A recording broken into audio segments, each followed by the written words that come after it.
세 번째 종목 분석을 시작하도록 하겠습니다.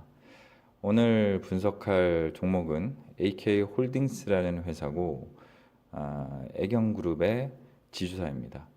오늘은 본 종목에 대한 분석을 하기 전에 제가 이 영상을 만드는 목적에 대해서 간략하게 설명을 드리고 종목 분석을 본격적으로 시작하도록 하겠습니다. 이 영상을 제작하는 목적은 모든 투자자분들께서 안정적인 투자를 하셨으면 하는 바람 때문에 영상을 제작하게 되었습니다.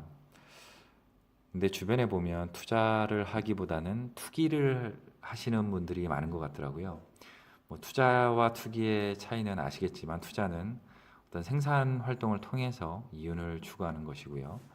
투기는 생산 활동 없이 이윤을 창출하는 것을 말을 합니다. 이 주식으로 말씀을 드리자면 직접 제가 생산 활동에 어떤 뭐를 만들 수는 없죠. 하지만 적어도 이 종목에 대해서 정확하게 알고 분석하고 내 것으로 만드느냐, 그것이 바로 생산 활동인 것 같습니다. 그렇게 해야만 적어도 내가 투자한 금액에 대해서 확신을 가지고 있고 그만큼 안정적인 투자가 가능하다라고 생각이 됩니다. 그리고 제가 이 종목을 선정할 때는 이미 제가 관심 종목군에 두었던 종목들 중에서 제가 보기에 이 정도면은 저평가가 좀 되어 있구나 라고 생각되는 그 종목들에 대해서 그런 정보를 같이 공유했으면 하는 바람에서 또 제작을 하게 되었고요. 마지막으로는 저는 이제 이 유튜버가 제 직업이 당연히 아닙니다. 하지만 이제 저도 제가 주식으로 투자를 할 때 단순히 어떤 리포트나 어떤 뉴스를 보고 판단하기보다는 이 동영상을 한번 만들어 보았더니 이 지식 자체가 흘러가는 지식이 아니고 정확한 나의 것이 되는 느낌이 있더라고요. 그래서 저도 저한테도 상당히 도움이 되는 부분이 많아서 영상을 제작하게 되었습니다. 그리고 제가 이 분석을 할 때는 이제 가장 기초가 되는 내용들이죠. 회사의 성장성, 수익성, 안정성을 분석하고 마지막으로 차트 분석. 차트 분석이라는 것은 좀 아닌 것 같고 차트 분석이라기보다는 그 차트를 보고 현재 주가를 확인하는 그 과정이라고 보시면 되겠습니다. 자, 그럼 이제 본격적으로 종목 분석을 시작하도록 하겠습니다. 그 대표자는 안재석, 최형석 님이시고요. 위치는 서울시 마포구 양화로에 있습니다. 국내 다수 계열사가 있고 한국, 중국, 베트남에 또 계열사를 두고 있습니다. 1954년에 그 애경유지공업이라고 국내 1호 석유화학 회사죠. 국내 유지공업으로 설립이 되었고 그 다음에 70년에 애경유화가 설립이 됩니다. 그 애경유화가 AK홀딩스의 전신입니다. 그리고 그 1999년에 코스피 상장을 하고 2007년에 삼성물산의 유통부분을 인수합니다. 그 다음에 12년에 애경유화에서 인적 분할을 통해 AK홀딩스를 지주사로 전환하여 현재에 이르게 됩니다. 비전은 한번 읽어보시면 될 것 같고요. 이 기업 이념, 애인 경천, 사람을 존중하고 자연의 법리를 공경한다. 이 내용을 보시면 다른 회사 같은 경우에는 매출이 얼마다 아니면은 어떻게 성장을 하겠다라는 내용들인데 유통이나 일반 서비스 쪽의 그 서비스의 업역이 상당히 강한 회사다 보니까 이런 기업 이념을 가지고 있는 것 같습니다. 다음으로 그 주요 계열사량입니다. 총 48개 계열사가 있고요. 국내 해외를 포함해서요. 이걸 다 나열할 수가 없어서 그 매출의 큰 부분을 차지하는 주요 총 7개사만 제가 좀 설명을 드리도록 하겠습니다. 여기 별표가 된 부분들은 상장사를 이미 상장이 되어 있는 회사들을 의미합니다. 애경유화는 이 기존의 AK홀딩스의 전신이었죠. 그러니까 인적 분할된 그 애경유화가 있고요. 합성수지, 합성고무, 석유화학 제조사입니다. 그 다음에 애경화학, 여기는 각종 수지류, 그 다음에 3D 프린팅 2차 전지를 제조하는 회사이고요. 그 다음에 AK 캠텍, 여기는 세정제나 그 다음에 화학 소재를 만드는 회사입니다.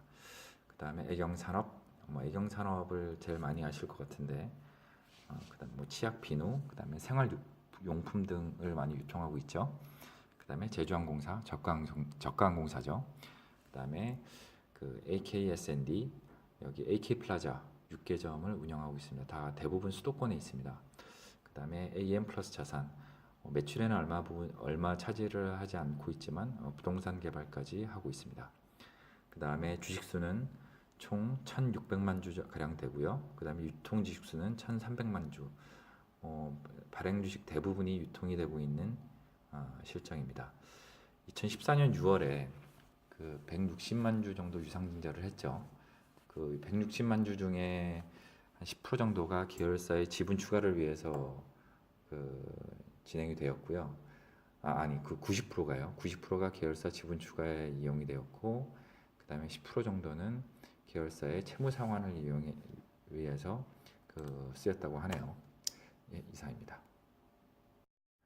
매출 요인을 분석하기 전에 제가 아까 AK홀딩스라는 회사가 애경유화에서 인적 분할된 회사라고 말씀을 드렸었습니다. 그 인적 분할과 물적 분할에 대해서 간략하게 좀 설명을 드리도록 하겠습니다. 회사의 분할이란 무엇이냐면 어떤 법인이 여러 가지 그 사업의 분야를 가지고 있는데 그 중에 한 분야를 딱 떼내서 신규 법인을 만들게 되면 그게 바로 분할입니다. 자, 물적 분할부터 설명을 드리겠습니다. 물적 분할은 뭐냐면 기존 법인에서 사업부 일부로 아까 말씀을 드렸죠. 사업부 일부를 떼내어 그 신규 법인을 설립을 합니다. 자, 그러면 그 신규 법인을 만들 때 기존 법인의 자산과 부채를 모두 양도를 합니다. 이거는 인적 분할과 물적 분할이 모두 똑같습니다. 근데 여기에서 그 신규 법인에 가지고 있는 주식을 이게 기존 법인에다가 양도를 하느냐, 아니면은 그룹 전체의 그 주인인 그룹 사주한테 양도를 하느냐, 그거에 따라서 이게 인적 분할과 물적 분할이 나뉘게 됩니다. 결국에 물적 분할이라는 건 뭐냐면 이 그룹의 종속 관계가 제일 위에 사주가 있고 그 다음에 기존 법인이 있고 신규 법인이 있는 꼴이고요. 그 다음 일적 분할이라는 거는 뭐냐면 제일 위에 그룹이 있고 이 신규 법인과 기존 법인은 서로 전혀 어떤 그 종속 관계가 아닙니다. 그냥 그룹사 밑에 있는 그룹사에 종속되어 있는 별개의 회사인 거죠. 예, 그렇게 이해를 하시면 아주 간단하리라 생각이 됩니다. 다음에 매출 요인을 분석해 보도록 하겠습니다. AK홀딩스는 지주 회사이기 때문에 어차피 그 계열사들의 매출 요인이 상당히 중요합니다. 자, 첫 번째 화학 부분 약 40% 비중을 차지합니다. 애경유화, 애경화학 등이 있습니다. 그 다음으로 제주항공에서 전체 약 30% 비중을 차지하고 있고요. 그 다음에 AK플라자 백화점, 그래서 유통 부분이죠. 애경산업에서 각종 생활제 만들고 있죠.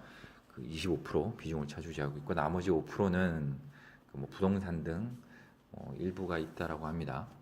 자, 그러면 지주사로서의 강점이 아니고 애경그룹으로서의 강점을 좀 말씀을 드리면 이 계열사들이 원재료, 중간재, 최종재, 밸류체인을 가지고 있습니다. 그 얘기가 뭐냐면 애경 각각 계열사에서 만든 원재료나 중간재로 그 애경그룹의 계열사에서 또 최종재로까지 매출이 발생이 가능하다라는 이야기입니다. 결국에 한쪽에서 매출이 발생을 하면 순차적으로 다른 계열사에서 매출이 발생이 가능하다라는 이야기죠. 상당한 강점으로 보입니다. 자, 두 번째로는 뭐냐면 그 위에 그 밸류체인 이야기하고는 살짝 다른 이야기인데 이제 이 계열사들이 항공, 백화점, 호텔, 유통, 면세점 등이 있는데 서로 시너지가 가능하다는 얘기죠. 그냥 단순히 어떤 그 자재 발생하는 매출로서가 아니고 예를 들어서 제주항공을 이용을 했는데 제주항공을 이용 시에 AK백화점을 이용하게 되면 몇 프로 DC를 해준다. 아니면은 거기 그 면세점을 이용하게 되면 제주항공에서 뭐 얼마 DC를 해준다라는 어떤 그런 그 판매 전략 같은 거를 세울 수가 있죠. 그러면 이 부분들이랑 시너지가 상당히 클 것으로 보입니다. 뭐 별로 안 될 거라고 판단이 될 수도 있지만 각종 카드사에서 뭐 5%, 3%, 2%, 1% 등의 그런 이런 어떤 뭐냐면 그 카드 할인율이라든지 어디를 이용하면 뭐 얼만큼 싸게 해준다든지 그런 것들을 보면 이게 결코 무시할 수 없는 그 전략이라고 보입니다.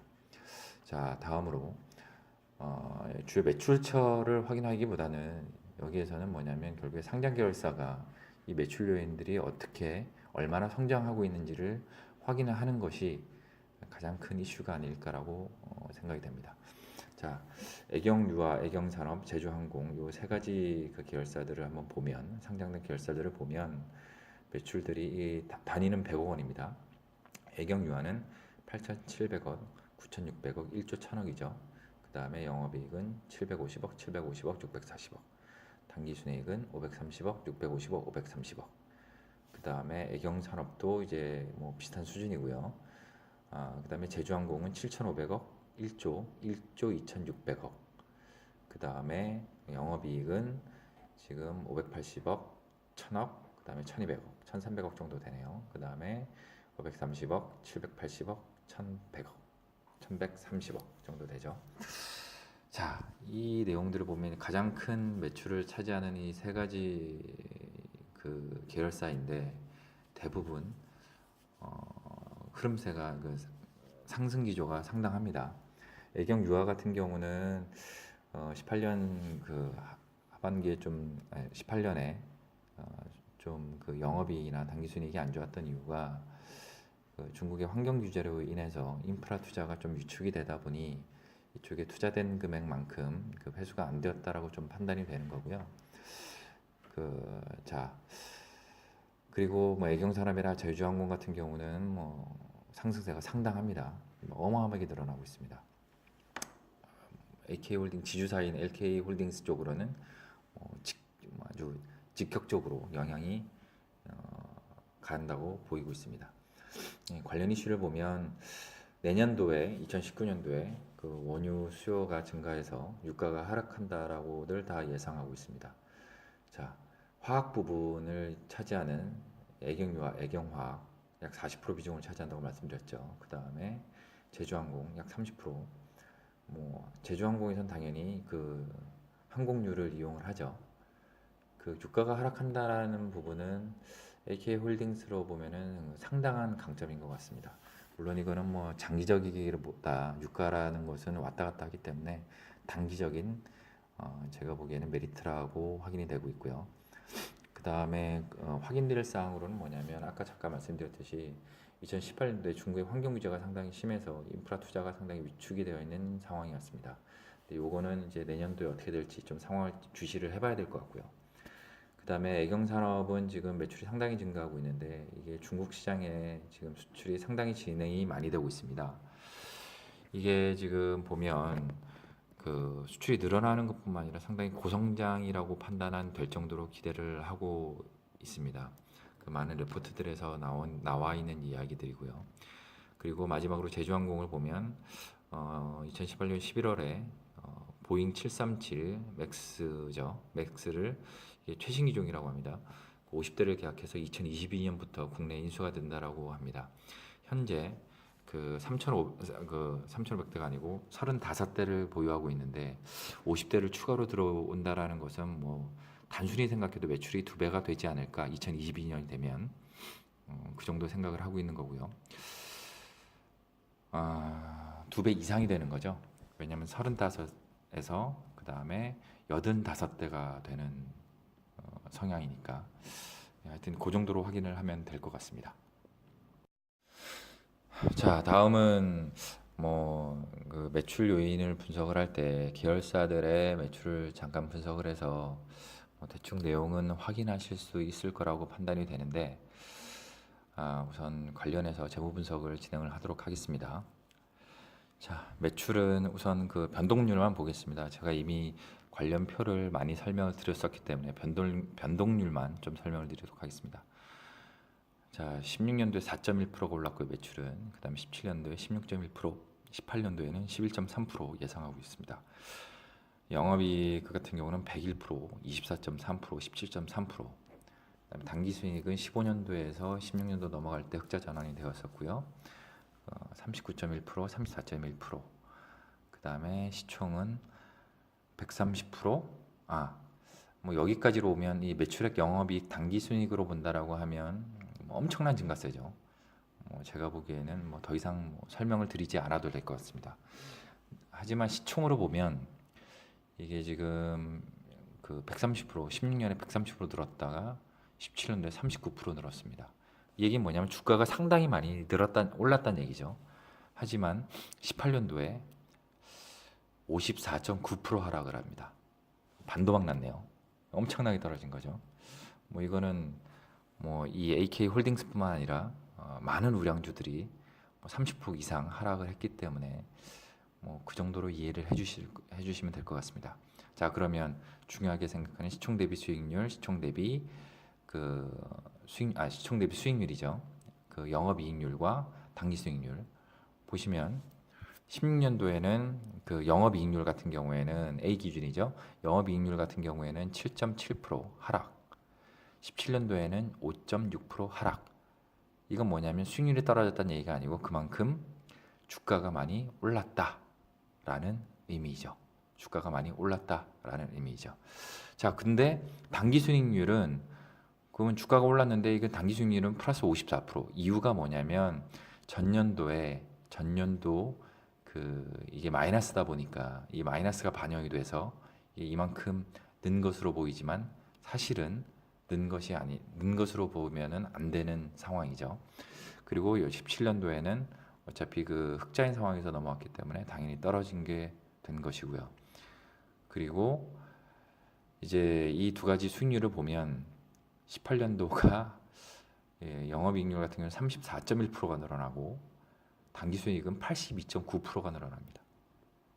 간단히 얘기를 드리면 당기순이익이 2,500억, 2,485, 2,490억이 예상이 되는데 시가총액이 2,500밖에 되지가 않습니다. 매출액도 아니고 당기순이익이 2,400억인데 시가총액이 2,500밖에 되지 않습니다. 보통 회사를 평가를 할 때 이득 가지고 평가를 하지 않죠. 그럼 이 내용만 보더라도 상당히 저평가가 되어 있구나 라고 판단이 될 것 같고요.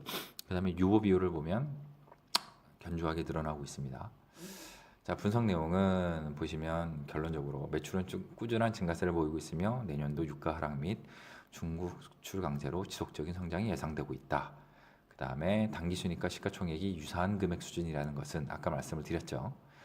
저평가이거나 과도한 하락장임을 의미한다. 근데 너무나도 저평가이거나 너무나도 정말 과도한 하락장임을 의미하는 것이죠. 자, 마지막 유보 비율은 근데 여기 그룹 사이인 경우에는 뭐냐면 유보율 향상 같은 경우에는 시장 상황이 좀 불안해서 그만큼 투자가 위축되었다라고 판단되는 경우들이 많죠. 올해 국제 정세가 별로 안 좋았죠. 따라서 국내 정세도 별로 안 좋았고요. 그러다 보니까 투자가 좀 많이 위축이 되지 않았나라는 생각이 듭니다. 별로 큰 의미는 부여하지 않습니다. 자, 마지막입니다. 차트 분석입니다. 그 14년에 보시면 14년부터 13년서부터 나와 있습니다. 13년부터 이제 현재까지 나와 있는 주봉입니다. 13년에 그 엄청나게 상승을 했죠. 13년에 엄청나게 상승을 했는데 이거는 이제 그 유상증자를 하고 그 다음에 제주항공이 그 상장이 되고 나서 매출이 뭐 아주 큰 폭으로 올랐기 때문에 그거에 따른 이 주가의 상승이라고 보고 있습니다. 자, 주가가 어마어마하게 올랐기 때문에 17,000원 하던 것이 뭐 11만 원까지 올랐으니까요. 뭐 이거는 거의 5배, 6배 가까이 올랐죠. 6배 가까이 올랐기 때문에 이제 이거에 따라서 15년도에는 좀 그 피로감이 단기 급등에 따른 그 피로감이라고 좀 확인이 되고 있고요. 그래서 그만큼 좀 빠졌고 물론 이제 그 전 가격까지는 절대 빠지진 않았죠. 회사가 성장하고 있다 보니 뭐 그럴 리도 없고요. 자, 그만큼 빠지긴 했는데 그때부터 이제 16년서부터 또 다시 점차적으로 그 오름폭, 하락폭을 이제 또 유지를 하면서 점차 상승을 하다가 18년도에 그 지수 폭락과 함께 엄청나게 떨어지고 있습니다. 자, 이번은 이제 그 바닥을 한번 16년도에 보였던 그 바닥을 한번 바닥 시점을 찍고 다시 한번 그 상승을 했다가 이제 N자형 패턴을 그리기 직전이라고 보이고 있습니다.